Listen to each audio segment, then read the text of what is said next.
Hi, you're listening to Book Chat with author Vivian E. Moore.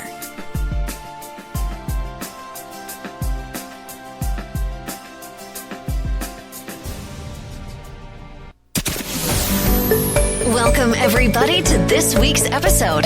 We really appreciate you joining us. This podcast really shows us how we can all learn, live, and thrive off of each other.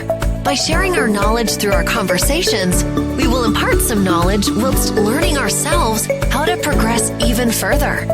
Here is your host.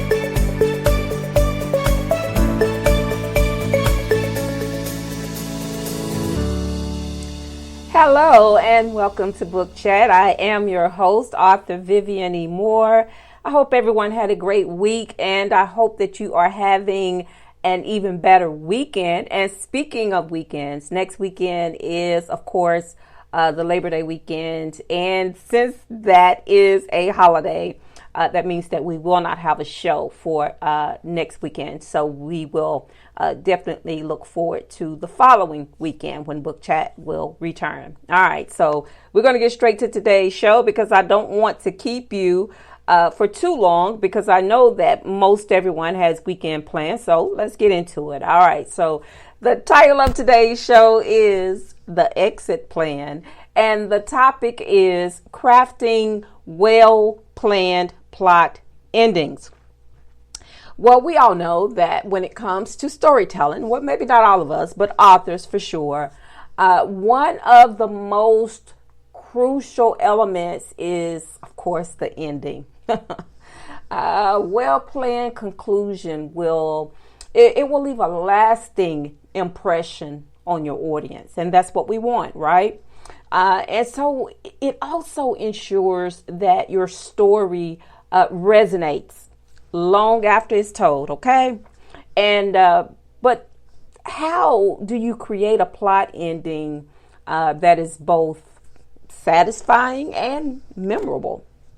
Well, that's where the exit plan comes into play, and it is a strategy to help you craft those well-planned plot endings, okay? So today's episode, we will cover that and hopefully a little bit more, all right? So first of all, let's understand the journey. Well, before you can craft a powerful ending, you must fully understand your character's journey, okay?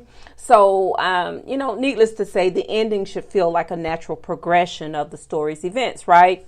And, and then reviewing the narrative arc, you need to also study those key conflicts and also character development because that is so important. And so when you understand the journey, then and only then can you create an ending that feels earned and resonant, right? Okay, so the second step in the process is tying up those loose ends, right?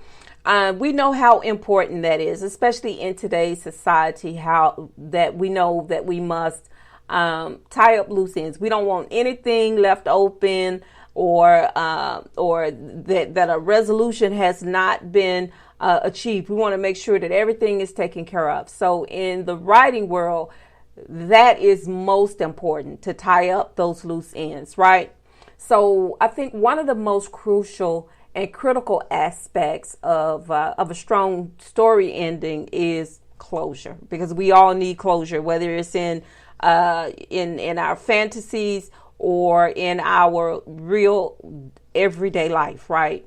So let's make sure that we address all of those lingering questions or those unresolved plot points, because that can destroy a story and it can also lose your reader. Because I just want you to understand that even though you're tying up those loose ends, that doesn't necessarily mean that every detail needs explaining, right? Because to me, you don't need that in a story, because you're taking something away from the reader when you feel the need as a writer or as an author that you need to explain every single thing, as if they can't pick up on certain details, or if they can't read the room, quote unquote, of what's going on.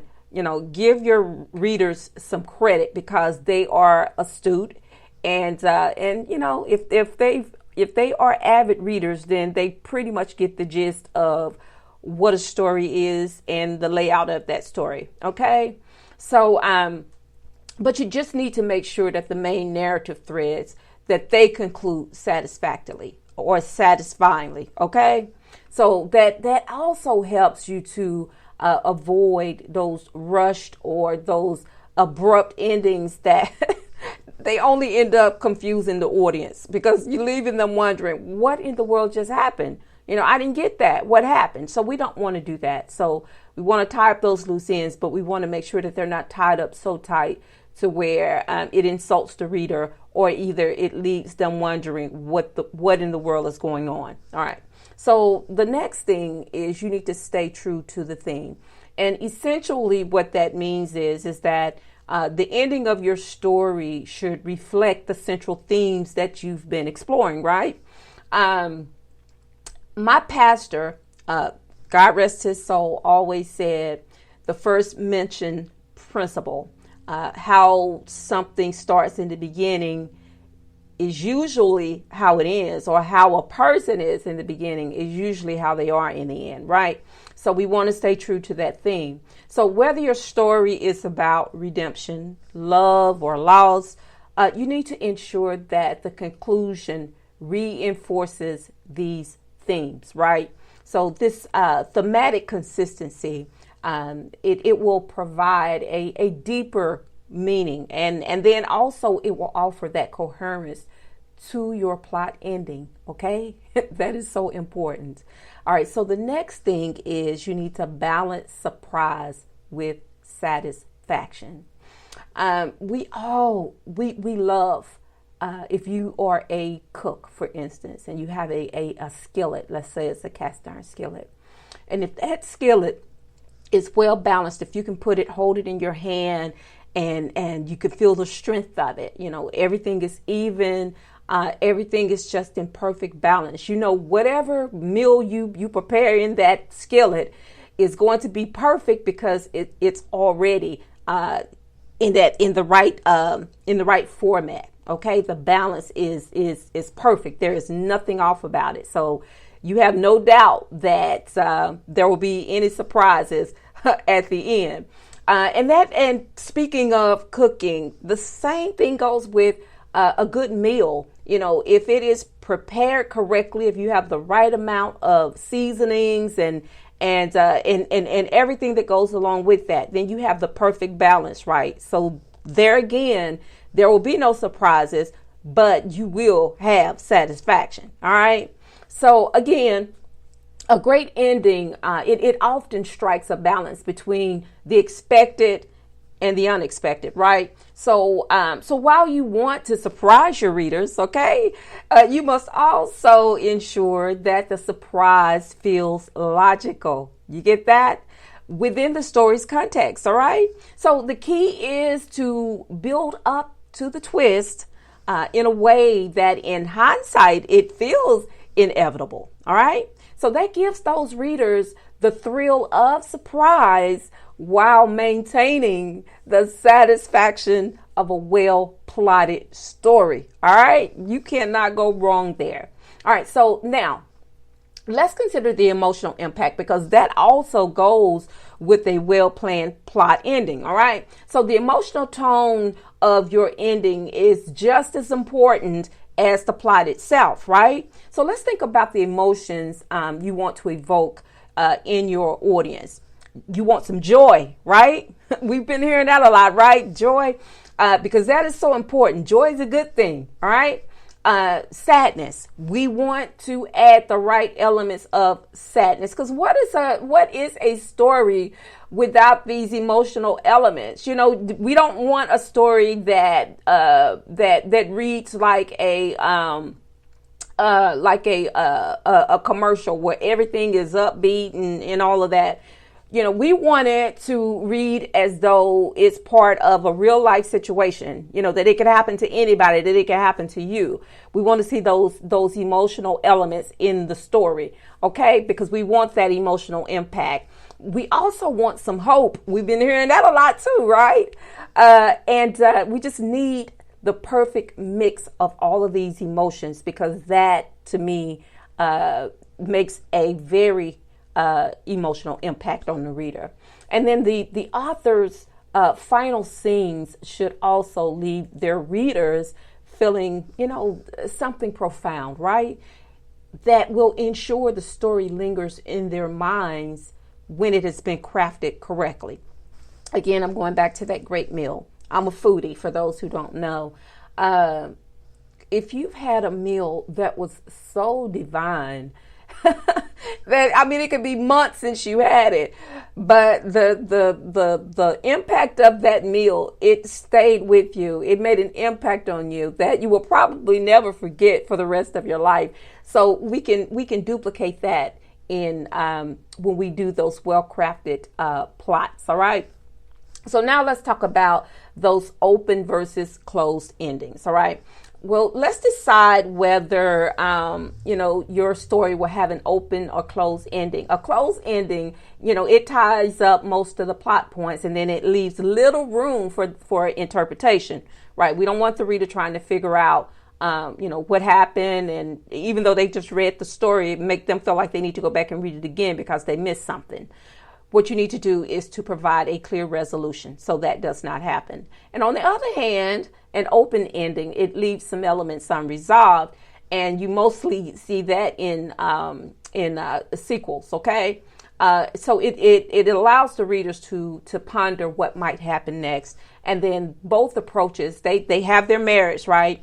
So you can choose one that best suits your story's tone and the goals. All right. So now let's talk about the test different endings. Well, don't be afraid to explore multiple endings before settling on the final one, because sometimes that it's sometimes too best to think it out, to try on those endings like you would a pair of shoes or an outfit, to make sure that that it's perfect. You got the right comfort, you got the right feel, you look good in it, all of that. And sometimes the first idea isn't necessarily the best, okay? And so you need to experiment with those different outcomes, because that can reveal a more fitting conclusion. And then you need to share these variations with with your friends. Try them out. Try those endings out on your friends, okay? Or if you have an editor, you can sort of pitch it to them so you can see their reaction. And then if you need to refine your approach, you can do that. All right, so let's wrap this up.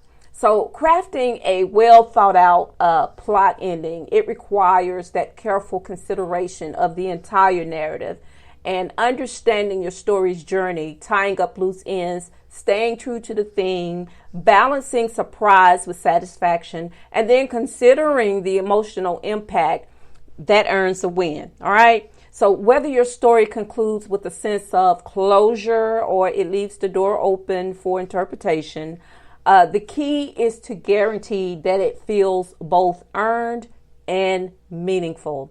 So when plotting your story, remember to invest as much thought into your exit plan as you do into the beginning and the middle, because a strong ending will ultimately make your story unforgettable. All right, folks, that is the show for this week. I hope that you have enjoyed it. I hope that I pass along some tidbits of wisdom to you. And, as I always say, every week before I end the show, tell those who you care about the most how you feel about them today, because tomorrow is not promised. Today may be the only chance you get to say that. So on that note, I love you. I hope you love me back. Until the next time you hear my voice, God bless you and goodbye.